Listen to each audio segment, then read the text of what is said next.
আসসালামু আলাইকুম প্রিয় শিক্ষার্থীরা। আশা করি তোমরা সকলে ভালো আছো।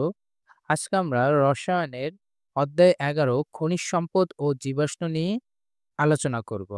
আজকের প্রথম ক্লাসটিতে আমরা হাইড্রোকার্বনের পরিচিতি নিয়ে পড়ব। তাহলে শুরুতেই আমরা জেনে নিই হাইড্রোকার্বন কি। তাহলে হাইড্রোকার্বন হলো শুধু কার্বন ও হাইড্রোজেনের সমন্বয়ে যৌগ। তাহলে হাইড্রোকার্বন হচ্ছে এমন এক ধরনের যৌগ যেটা হচ্ছে আমাদের কার্বন ও হাইড্রোজেন দিয়ে তৈরি। অর্থাৎ কার্বন এবং হাইড্রোজেন থাকবে এই যৌগের মধ্যে। যেমন আমরা একটা উদাহরণ দেখি, CH4, এটার নাম হচ্ছে মিথেন। তাহলে এই যৌগটিতে আমরা দেখতে পাচ্ছি যে এখানে কার্বন ১টি এবং হাইড্রোজেন ৪টি। তাহলে এই যৌগটি কেবলমাত্র কার্বন এবং হাইড্রোজেন দিয়ে গঠিত হয়েছে। তাই এটি একটি হাইড্রোকার্বন। ঠিক একইভাবে আমরা যদি আরেকটা দেখি, C2H4, তাহলে এই যৌগটিতে আমরা দেখতে পাচ্ছি ২টি কার্বন এবং ৪টি হাইড্রোজেন রয়েছে। তাহলে এই যৌগটি হচ্ছে একটি হাইড্রোকার্বন। তবে হাইড্রোকার্বনের অনেকগুলো প্রকারভেদ আছে। আমরা সেই প্রকারভেদগুলো জেনে নিব। তাহলে দেখো, আমরা হাইড্রোকার্বনকে প্রথমত ২ ভাগে ভাগ করতে পারি। একটি হচ্ছে অ্যালিফেটিক হাইড্রোকার্বন এবং অন্যটি হচ্ছে অ্যারোমেটিক হাইড্রোকার্বন। অ্যালিফেটিক হাইড্রোকার্বনকে আমরা চর্বিজাত হাইড্রোকার্বন হিসেবে চিনি, আর অ্যারোমেটিক হাইড্রোকার্বনকে আমরা সুগন্ধিযুক্ত বা সুগন্ধ হাইড্রোকার্বন হিসেবে চিনি। তাহলে দেখো, এই অধ্যায়ে অর্থাৎ তোমাদের এসএসসি লেভেলে শুধুমাত্র অ্যালিফেটিক হাইড্রোকার্বন নিয়ে আলোচনা করা হয়েছে। অ্যালিফেটিক হাইড্রোকার্বনের প্রকারভেদ, তাদের কার্বন বন্ধনের উপর ডিপেন্ড করে আবার ভাগ করা হয়েছে সম্পৃক্ত এবং অসম্পৃক্ত।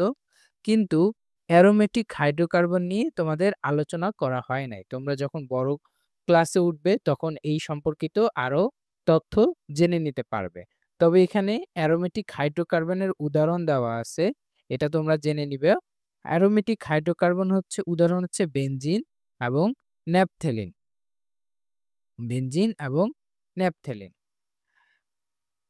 তাহলে আমরা অ্যালিফেটিক হাইড্রোকার্বনের প্রকারভেদগুলো দেখি। যে আমরা অ্যালিফেটিক হাইড্রোকার্বনকে ২ ভাগে ভাগ করতে পারি। একটি হচ্ছে মুক্তশিকল হাইড্রোকার্বন। মুক্তশিকল হাইড্রোকার্বন কাকে বলে?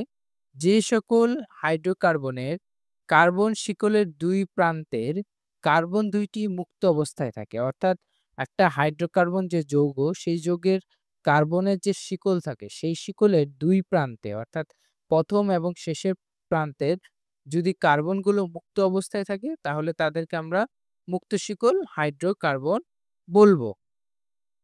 উদাহরণ দেখি, যেমন এখানে আমাদের একটি যৌগ দেওয়া আছে CH3CH2CH3।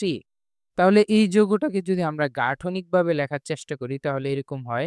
৩টা কার্বন এবং প্রত্যেকটা কার্বনে আমাদের হাইড্রোজেন রয়েছে। এখানে আমাদের ৩টি হাইড্রোজেন, এখানে ২টি, এখানে ৩টি হাইড্রোজেন রয়েছে। তাহলে দেখো, এই যৌগটিতে আমাদের যে ২ প্রান্তের অর্থাৎ এই কার্বনটি এবং এই কার্বনটি মুক্ত অবস্থায় রয়েছে। কিন্তু মাঝখানের যে কার্বনটি, সেটির ২ পাশে ২টি কার্বন তাকে আটকে রেখেছে। তাহলে এটা যদি আমরা একটা শিকল চিন্তা করি, ঠিক এরকম শিকল যদি আমরা চিন্তা করি, তাহলে দেখো এটা ২ প্রান্তে অর্থাৎ এই প্রান্তের এবং এই প্রান্তের কার্বনগুলো মুক্ত অবস্থায় আছে। কিন্তু মাঝখানে কার্বনগুলো মুক্ত অবস্থায় নেই। তাহলে এই ধরনের যৌগকে আমরা বলবো হচ্ছে মুক্তশিকল হাইড্রোকার্বন। অর্থাৎ কি লেখা আছে? যে সকল হাইড্রোকার্বনের কার্বন শিকলের ২ প্রান্তের কার্বন ২টি মুক্ত অবস্থায় থাকে, তাদেরকে আমরা মুক্তশিকল হাইড্রোকার্বন বলবো। যেমন এখানে আরেকটি উদাহরণ, এখানে কার্বন কার্বন দ্বিবন্ধন রয়েছে। তো একইভাবে এখানেও আমরা দেখতে পাচ্ছি যে এইখানকার কার্বন আর এখানে একটি কার্বন, এই ২ পাশের কার্বন ২টি মুক্ত অবস্থায় রয়েছে। তাহলে এটা হচ্ছে আমাদের মুক্তশিকল হাইড্রোকার্বন।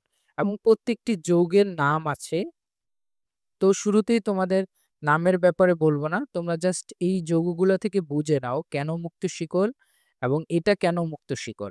নাম সম্পর্কিত আমরা ২য় ক্লাসে আলোচনা করব। সেই ক্লাসটি করলে তোমাদের নাম নিয়ে কোনো সমস্যাই থাকবে না। তুমি দেখেই বুঝতে পারবা এই যৌগটির নাম কি।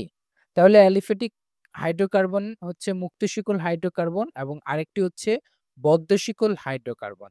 তো মুক্ত শিকল হাইড্রোকার্বনে যেমন কার্বনের ২ পাশে মুক্ত অবস্থায় থাকে, বদ্ধ শিকলেও সেরকম মুক্ত অবস্থায় থাকে না।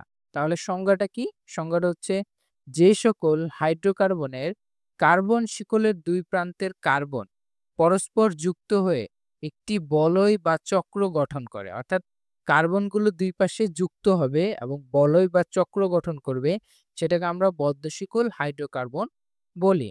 তাহলে দেখো উদাহরণ দেখি। উদাহরণে আমরা দেখতে পাচ্ছি এখানে ৩টি কার্বন মিলে একটি যৌগ গঠন করছে, যেখানে প্রত্যেকটি কার্বন একটির সাথে আরেকটি যুক্ত অবস্থায় আছে। কেউ মুক্ত অবস্থায় নেই এদের মতন। ঠিক একইভাবে এই যে এখানকার যে কার্বনগুলো এরাও বদ্ধ অবস্থায় আছে। এখানকারও সেম বদ্ধ অবস্থায় রয়েছে। এরাও ৪ টি বদ্ধ অবস্থায় রয়েছে। তো আবারও বলছি, তোমরা শুরুতেই নাম নিয়ে কোনো প্যারা খায়ও না। নামগুলো খুবই সহজ। শুধু এখন দেখে রাখো, নামগুলো তোমরা আগামী ক্লাসে শিখলে অবশ্যই পারবে। তাহলে দেখো পরের পরের পেজে দেখি যে সম্পৃক্ত এবং অসম্পৃক্ত হাইড্রোকার্বন। যেমন আমরা আগের পেজে আ মুক্ত শিকল এবং বদ্ধ শিকল হাইড্রোকার্বন দেখলাম। সেই মুক্ত শিকলকে আমরা ২ ভাগে ভাগ করতে পারি। একটি সম্পৃক্ত মুক্ত শিকল হাইড্রোকার্বন, একটি অসম্পৃক্ত মুক্ত শিকল হাইড্রোকার্বন। একইভাবে বদ্ধ শিকলকেও আমরা ২ ভাগে ভাগ করতে পারি। একটি সম্পৃক্ত বদ্ধ শিকল হাইড্রোকার্বন এবং অন্যটি অসম্পৃক্ত বদ্ধ শিকল হাইড্রোকার্বন। তার আগে আমাদের আগে বুঝে নিতে হবে সম্পৃক্ত কি এবং অসম্পৃক্ত হাইড্রোকার্বন কাকে বলে। তাহলে দেখো সম্পৃক্ত হাইড্রোকার্বন, তাহলে যে হাইড্রোকার্বনে কার্বন কার্বন এক বন্ধন থাকে তাকে আমরা সম্পৃক্ত হাইড্রোকার্বন বলবো। অর্থাৎ কার্বন, যেই কার্বনগুলো থাকবে, যে কার্বন শিকল গঠন করেছে, সেই কার্বনগুলোর মাঝে একক বন্ধন থাকবে, সেগুলোকে আমরা সম্পৃক্ত হাইড্রোকার্বন বলবো। উদাহরণ দেখলে আমাদের ব্যাপারটা আরো ক্লিয়ার হবে। যেমন দেখো, এই যে এখানকার চিত্রে যে যৌগ, এখানে কার্বন, একটা কার্বনের সাথে আরেকটা কার্বনের যে বন্ধন আমরা দেখতে পাচ্ছি সেটি হচ্ছে এক বন্ধন। তো এটা যদি আমরা গাঠনিকভাবে আঁকি তাহলে তোমাদের বুঝতে সুবিধা হবে। দেখো এখানে ৩টা কার্বন, ৩টা কার্বনের সাথে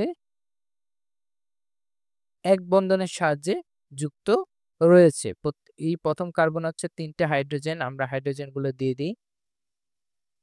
৩টা হাইড্রোজেন আছে, এখানে ২টা আর এখানে হচ্ছে আমাদের ৩টা। তাহলে দেখো আমি একটু কালারটা চেঞ্জ করি তাহলে তোমাদের বুঝতে সুবিধা হবে। দেখো গ্রিন কালার যে আমাদের বন্ধনটা, এটা হচ্ছে কার্বনের সাথে কার্বন বন্ধন। সে কার্বনের সাথে কার্বন বন্ধনটা আমরা দেখতে পাচ্ছি এক বন্ধন, অর্থাৎ কার্বন কার্বন একক বন্ধনে গঠিত হয়েছে। এই ধরনের যৌগকে আমরা বলবো হচ্ছে সম্পৃক্ত হাইড্রোকার্বন। তাহলে দেখো অসম্পৃক্ত হাইড্রোকার্বন কারা? তাহলে যেই সকল হাইড্রোকার্বনে এক বা একাধিক কার্বন কার্বন দ্বিবন্ধন, তাহলে কার্বন কার্বন আমাদের দ্বিবন্ধন থাকবে এক বা একাধিক, বা কার্বন কার্বন ত্রিবন্ধন থাকবে। অর্থাৎ এখানে যেরকম আমরা কার্বন কার্বন এক বন্ধন দেখতে পাচ্ছি, সেখানে আমাদের কার্বন কার্বন যদি দ্বিবন্ধন বা কার্বন কার্বন যদি ত্রিবন্ধন থাকে, তাহলে তাকে আমরা অসম্পৃক্ত হাইড্রোকার্বন বলবো। উদাহরণ দেখি। যেমন দেখো এই ছবিটিতে, এখানে আমরা যদি গাঠনিকভাবে আঁকার চেষ্টা করি তাহলে দেখো কার্বন এবং আরেকটি কার্বনের মাঝে আমাদের ২টা হাত বা ২টা বন্ধন রয়েছে। বাকি ২টা হাতে ২টি হাইড্রোজেন, এই বাকি ২টা হাতে ২টি হাইড্রোজেন। তাহলে দেখো মাঝখানে যে আমাদের বন্ধনটা, এই যে গ্রিন কালার যে ২টা বন্ধন দেখতে পাচ্ছি, এখানে আমরা দেখতে পাচ্ছি কার্বন এবং কার্বনের মধ্যে দ্বিবন্ধন বিদ্যমান, দ্বিবন্ধন বিদ্যমান। পরের উদাহরণটি দেখো, এখানেও একইভাবে আমরা যদি গাঠনিকভাবে এই ছবিটা আঁকার চেষ্টা করি তাহলে দেখো কার্বন এবং কার্বনের মাঝে ত্রিবন্ধন বিদ্যমান।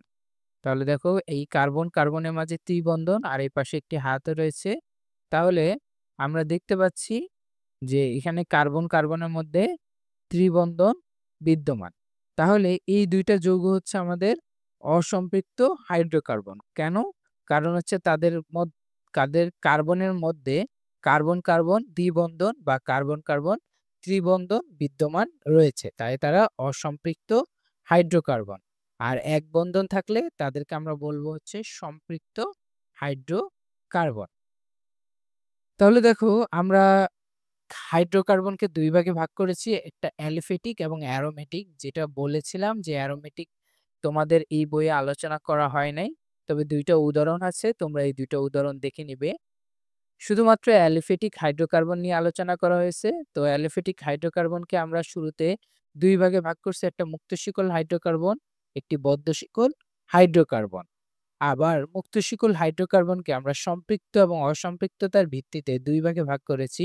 একটা হচ্ছে সম্পৃক্ত মুক্ত শিকল হাইড্রোকার্বন, আরেকটা হচ্ছে অসম্পৃক্ত মুক্ত শিকল হাইড্রোকার্বন।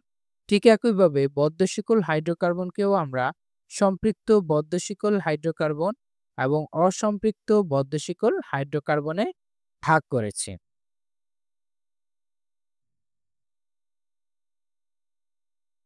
ভিডিওটি ভালো লাগলে বন্ধুদের সাথে শেয়ার করিও এবং আমাদের চ্যানেলটি সাবস্ক্রাইব করে পাশে থেকো। ধন্যবাদ সবাইকে। আসসালামু আলাইকুম।